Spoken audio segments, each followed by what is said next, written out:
സ്നേഹം നിറഞ്ഞവരെ, ജീവിതത്തിൽ ഒരിക്കലെങ്കിലും എൻ്റെ അന്തോണീസ് പുണ്യവാള എന്ന് വിളിക്കാത്തവരായി നമ്മളിൽ ആരും ഉണ്ടാകത്തില്ല.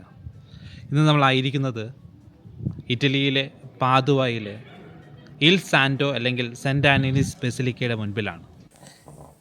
പാദുവ എന്ന ഈ നഗരം ഏറ്റവും കൂടുതൽ പ്രശസ്തമായത് വിശുദ്ധ അന്തോണീസിൻ്റെ പാദുവ എന്ന രീതിയിലാണ്.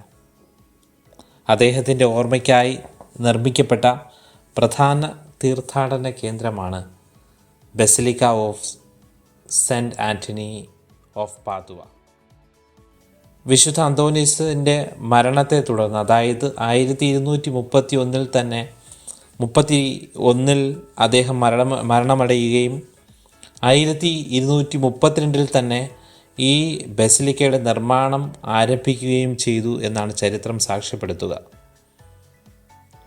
ഈ ദേവാലയത്തെ ഒന്ന് സൂക്ഷിച്ച് വീക്ഷിക്കുകയാണെങ്കിൽ ഇറ്റലിയിലെ പ്രധാന ദേവാലയങ്ങളിൽ നിന്നും വ്യത്യസ്തമായൊരു ശൈലിയാണ് ഇതിന് നിർമ്മാണത്തിനായി സ്വീകരിച്ചിരിക്കുന്നതെന്ന് നമുക്ക് മനസ്സിലാക്കുവാനായിട്ട് സാധിക്കും. റോമിലെ സ്ക്വയർ മാതൃകയും ഗോത്തിക് നിർമ്മാണ ശൈലിയും ബൈസൻ്റൈൻ നിർമ്മാണ ശൈലിയും കോർത്തിണങ്ങിക്കൊണ്ട് വെനീസിലെ സെൻറ്റ് മാർക്ക് ബസിലിക്കയെ ഓർമ്മിപ്പിക്കുന്ന രീതിയിൽ 8 മകുടങ്ങൾ ഈ ദേവാലയത്തിന് മുകളിൽ നമുക്ക് കാണുവാനായിട്ട് സാധിക്കും.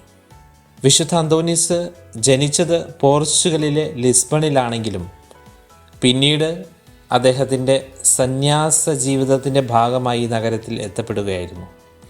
1195 പോർച്ചുഗലിലെ ലിസ്ബണിൽ ജനിച്ച അദ്ദേഹം ഫെർണാഡോ എന്ന നാമധേയത്തിലായിരുന്നു അറിയപ്പെട്ടിരുന്നത്.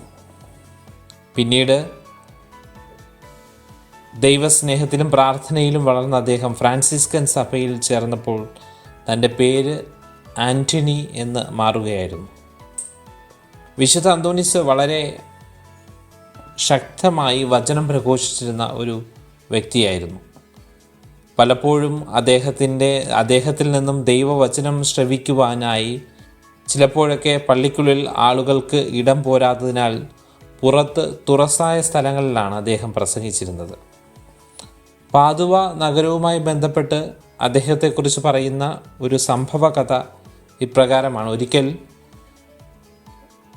ചിലർ അദ്ദേഹത്തിൻ്റെ പ്രസംഗം കേൾക്കുവാൻ തയ്യാറായില്ലെന്നും അപ്പോൾ അദ്ദേഹം കടൽ തീരത്തേക്ക് പോയി മനുഷ്യർ കേൾക്കാത്ത പക്ഷം ദൈവത്തിൻ്റെ സൃഷ്ടികളായ മീനുകൾ എങ്കിലും കേൾക്കുമെന്ന് പറഞ്ഞുകൊണ്ട് അദ്ദേഹം പ്രസംഗിക്കുവാൻ തുടങ്ങിയെന്നും അത്ഭുതകരമായി കടലിൽ നിരവധി മീനുകൾ വെള്ളത്തിന് മേൽഭാഗത്തേക്ക് തല ഉയർത്തി നിന്നുവെന്നും അദ്ദേഹത്തിൻ്റെ ദൈവവചനം ശ്രവിച്ചു എന്നുമാണ് അദ്ദേഹത്തിൽ നിന്ന് ദൈവവചനം ശ്രവിച്ചു എന്നുമാണ് പാരമ്പര്യം പറയപ്പെടുക. ഈ ബസിലിക്കയുടെ ഉള്ളിലേക്ക് പ്രവേശിക്കുമ്പോൾ ആത്മീയതയുടെ, ദൈവസ്നേഹത്തിൻ്റെ, തിരുവചനത്തിൻ്റെ ശക്തിയെ അനുസ്മരിക്കുന്ന ഒരു വിശുദ്ധമായ അടയാളം നമുക്ക് കാണുവാനായിട്ട് സാധിക്കും. മരിച്ച് മണ്ണോടഴിഞ്ഞ് 30 വർഷങ്ങൾക്ക് ശേഷവും വിശുദ്ധ അന്തോണീസിൻ്റെ കല്ലറ തുറന്നപ്പോൾ അദ്ദേഹത്തിൻ്റെ മറ്റ് ശരീരഭാഗങ്ങൾ മണ്ണോട് മണ്ണായെങ്കിലും വിശുദ്ധ അന്തോണീസിൻ്റെ നാവ് അഴുകാതിരുന്നതായിട്ടാണ് അറിയപ്പെടുന്നത്. അതിന്നും ഈ ദേവാലയത്തിൽ പ്രത്യേകം ക്രമീകരിച്ചിരിക്കുന്ന അൾത്താരയിൽ സൂക്ഷിച്ചിരിക്കുന്നു. പ്രാർത്ഥനയ്ക്കായി എത്തുന്ന വിശ്വാസികൾ വളരെ ഭക്തിയോടുകൂടിയാണ് വിശുദ്ധ അന്തോണീസിൻ്റെ ഈ അഴുകാത്ത നാവിനെ നോക്കിക്കാണുക.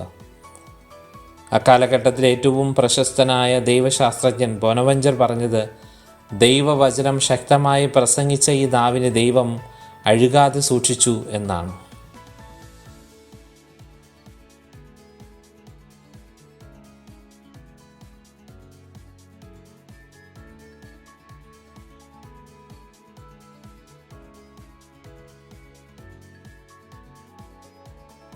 ഇനി നമ്മുടെ യാത്ര പാദുവയിലെ ആർസെല്ല സാങ്ച്വറിയിലേക്കാണ്.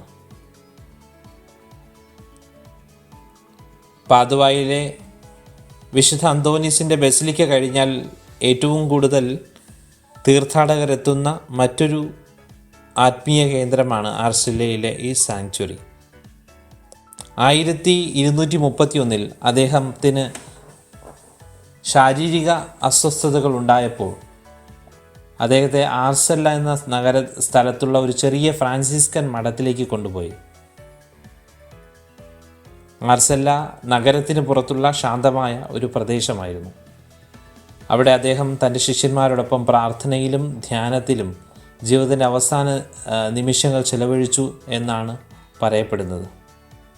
മരണസമയത്ത് അദ്ദേഹം ഈ ആശ്രമത്തിൽ കിടന്നുകൊണ്ട് സ്വർഗത്തെ നോക്കി പറഞ്ഞുവെന്ന് പറയപ്പെടുന്നത് വാക്കുകൾ ഇപ്രകാരമാണ്: ഐ സീ മൈ ലോർഡ്, ഞാൻ എൻ്റെ കർത്താവിനെ കാണുന്നു. അങ്ങനെ 1231 ജൂൺ മാസം 13 അദ്ദേഹം തൻ്റെ പ്രിയപ്പെട്ട യേശുക്രിസ്തുവിനോടൊപ്പം ഒന്നായി ചേർന്നു. നാം ഇപ്പോൾ കാണുന്ന ഈ അൽത്താരയ്ക്ക് പിറകിലായി അദ്ദേഹം തൻ്റെ അവസാന നിമിഷങ്ങൾ ചിലവഴിച്ചു എന്ന് പറയപ്പെടുന്ന ഇടം നമുക്ക് കാണുവാനായിട്ട് സാധിക്കും. പലപ്പോഴും വിശുദ്ധ അന്തോനീസിനെ നാം കാണാറുള്ളത് നഷ്ടപ്പെട്ടു പോയ സാധനങ്ങൾ തിരിച്ചു കിട്ടുവാൻ പ്രാർത്ഥിക്കുന്ന ഒരു വിശുദ്ധനായിട്ടാണ്.